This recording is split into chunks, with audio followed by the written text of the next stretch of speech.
February 16th, Monday Night Raw. I mean, we get yeeting again, but honestly, we got Paul Heyman saving us the trouble of having to sit through another yeet session uh, by interrupting Jay and Jimmy and then coming out with the Vision. And then, of course, we get Adam Pearce coming down because he's involved with us in the storyline with the Vision. But then, unsurprisingly, we get LA Knight. And then after that, we get what we all expected when a GM comes down and there's a team in the ring and then there's a team interrupting that team. And then we get one other person. We get a 6-man tag match. I'm just glad that it wasn't for the main event because a 6-man tag for the main event is what we used to get all the time. But a lazy 6-man impromptu tag match, we got that. But then, we get the Vision winning, so it could lead to the masked man, who we all know is Grayson Waller, getting involved. Then we get Grayson Waller stumping out Logan Paul. So I guess he's going to stump out each and every single member of the Vision at some point before he's revealed to be who we all know he is. So he stomped in Logan Paul's head into the announce table, and then he runs away. Bronson Reed won the match, but that doesn't really mean anything because the match was meaningless. So then after that, we go backstage, and then we get a mystery crate being delivered to Adam Pearce, and then Adam Pearce, a dude named Eli is the one who's delivering the crate to him, and then he's all rude to Eli, like Eli isn't just sitting here doing his job.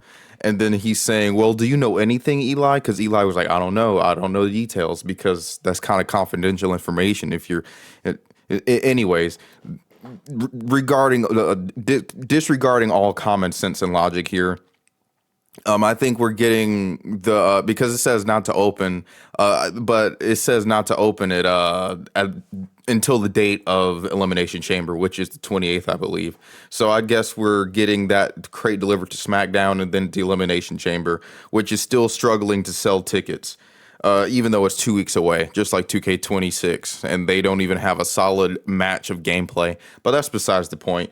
Then we get a vignette compilation of promos cut by Bailey and then Natty, and then we just cut to commercial. So absolutely nothing significant has happened.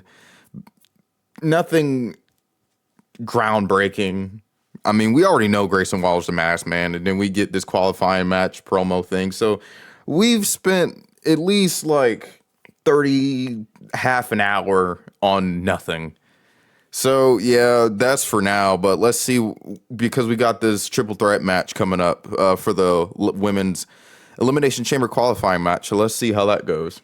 All right, so we just got Bailey versus Asuka versus Natty. The smartest decision would have been to either let Natty or Asuka win, so it's great that either one got to win. Or either one of them didn't lose, because Bailey winning wouldn't have made any sense, because you got Natty, who's just reestablished after Natalya turned heel, and then we got Asuka, who can't afford a loss.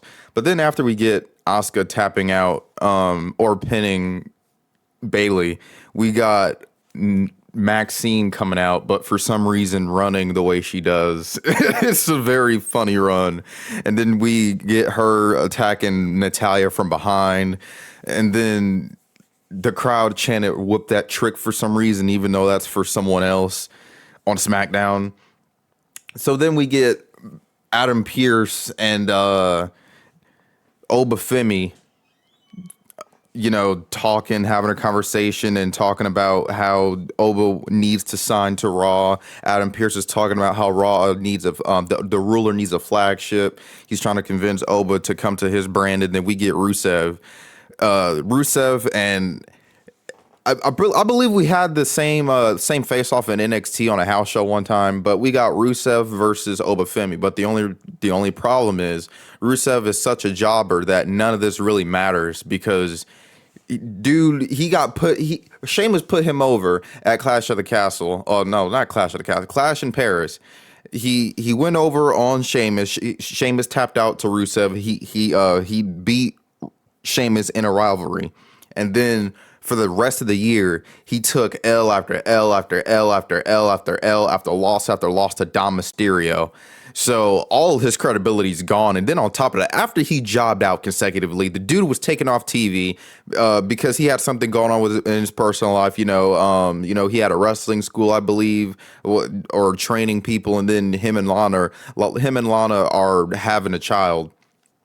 So if you know your star who you just brought back, is having all these things going on in their personal life, why would you make them look like a jabroni before on their way out? Because now it's hard to get behind Rusev and Obafemi when I saw the same dude who's supposed to be tough, dominant, and a destroyer.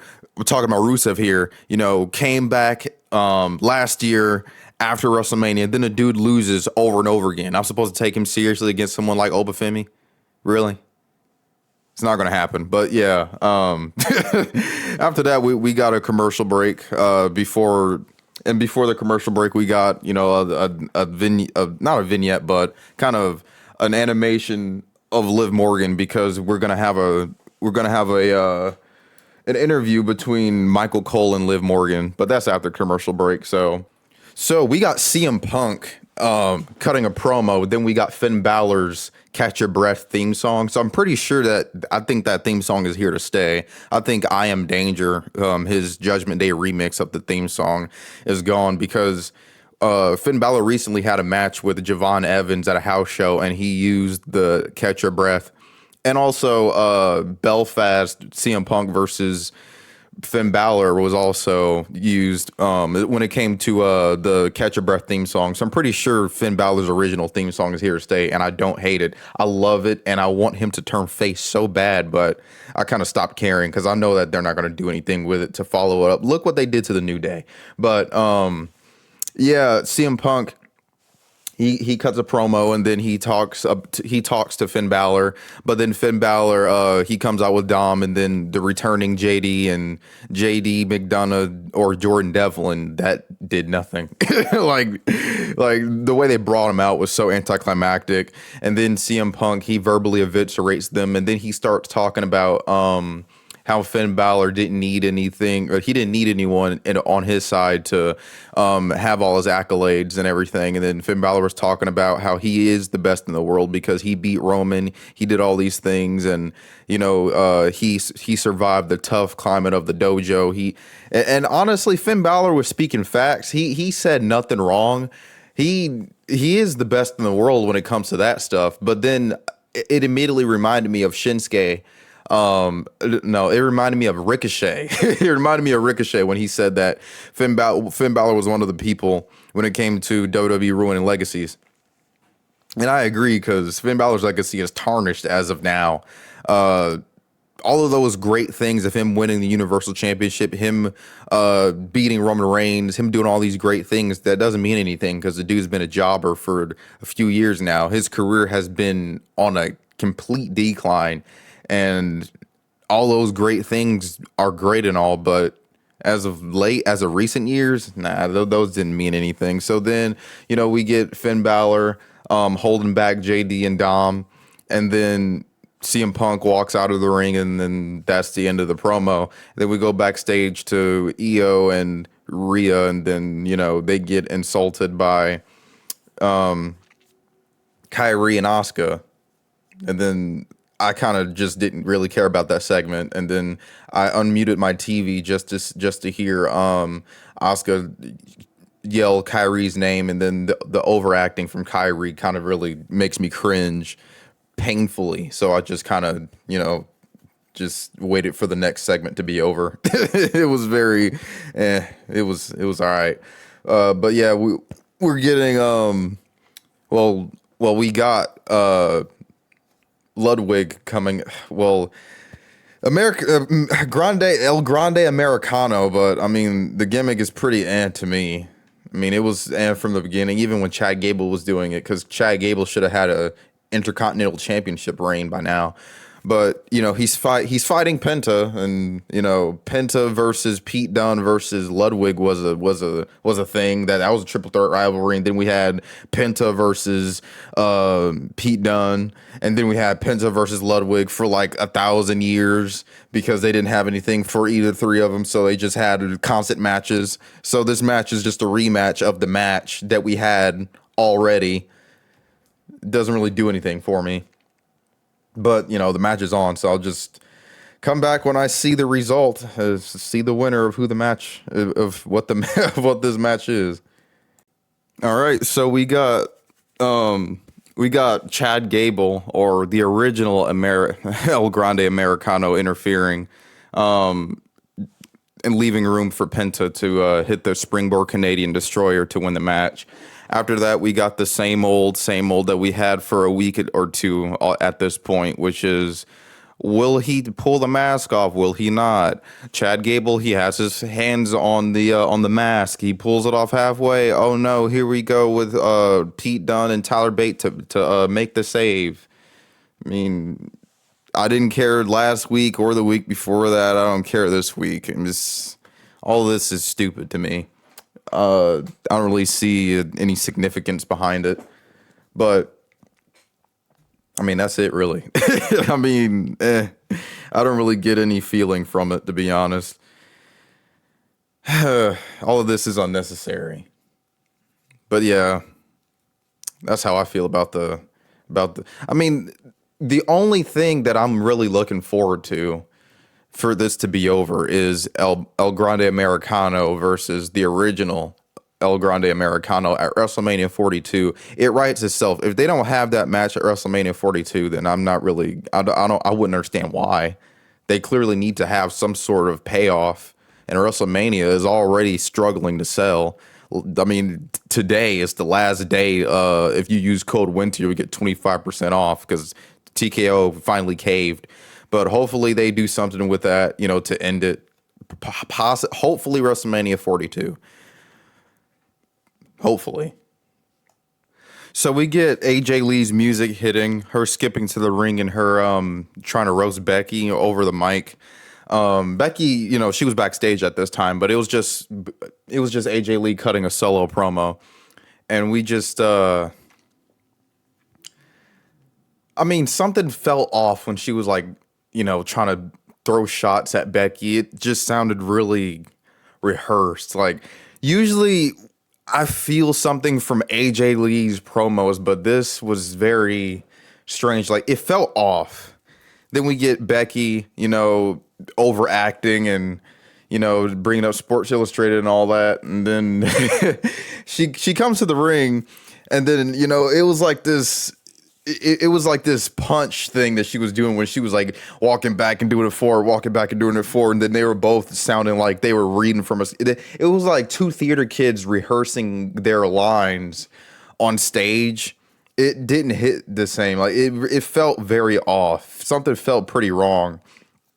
And then after that, Becky said, "I'm not going to hit you because I don't want you coming up with a reason why you can't make it to Elimination Chamber," because before then, AJ Lee had offered a cheap one free hit to Becky, and then after that, Becky kind of just walked away, and then but I don't know, man. This whole this whole promo thing wasn't it. Then you had Becky coming out like she was Big Meech. It just didn't come off as like she was Cruella DeVille, and I don't know, man. It was not. It didn't hit because of how they executed the promo. It sounded really.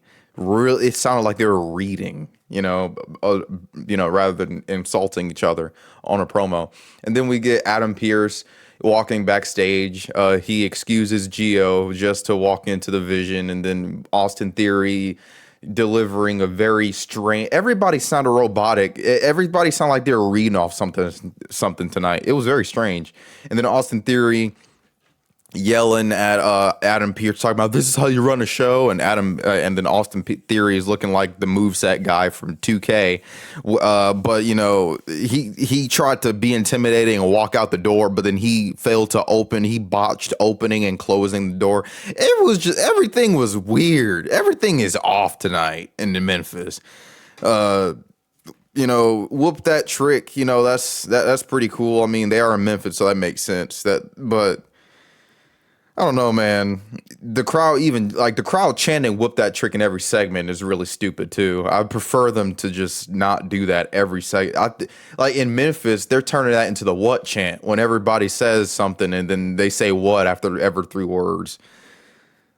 The crowd isn't like the crowds are horrible nowadays. I don't know, man. They really break the immersion, but I don't know, man. Let's see what happens next. Okay, so we got Javon Evans, or as I know him as Jay Malachi, versus Gunther versus Dirty Dom Mysterio.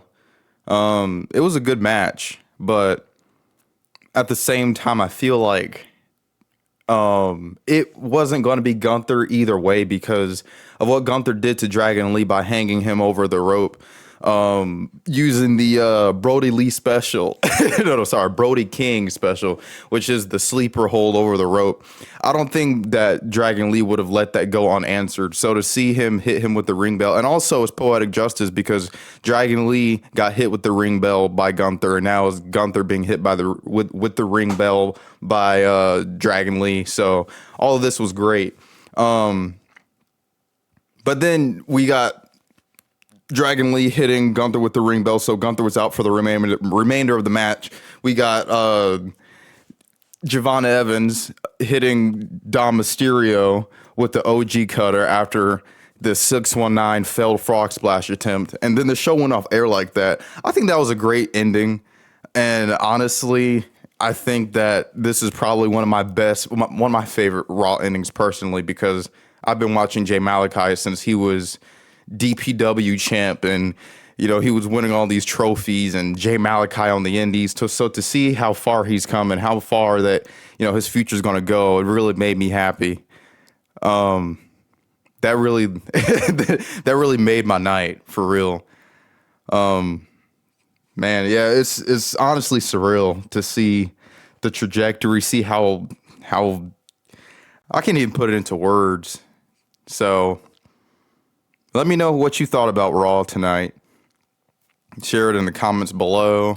If it was mid to you, I mean, usually Raw is. SmackDown, the main roster in general is inferior to NXT in general. That's just how I see it. NXT is the superior brand. But let me know what you thought about Raw. And next time, hopefully they have something that will be even close to tonight. I think tonight wasn't anything special, but hopefully they have something because Raw, it's been it's been a mixed bag. SmackDown has been better than Raw, surprisingly, because the last year Raw was better than SmackDown. Now it's a flip flop. Unfortunately, both shows can't be good at once. And that's something that I've noticed. That's a trend that I've noticed. Like if one's good, one's bad, and one's bad, one's good. And if both are not bad, then they're both but they're not equally great. But yeah, let me know what you think down in the comments below. Till next time, that's about it, really. See ya.